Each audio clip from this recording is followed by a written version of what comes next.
Naniniwala si Senator Amy Marcos na nagkulang sa pagbibigay babala ang Philippine Atmospheric Geophysical and Astronomical Services Administration o PAGASA ukol sa pananalasa ng nakaraang bagyong Christine sa bansa.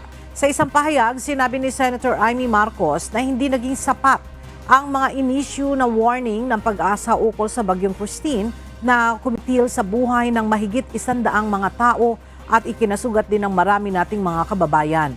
Ayon sa senadora, kung nasabihan sana ng maayos ang PAGASA ang mga lokal na pamahalaan na ganun kalakas ang ulan, sana ay nailikas niya ng maaga ang ating mga kababayan at hindi sana namatay ang napakarami.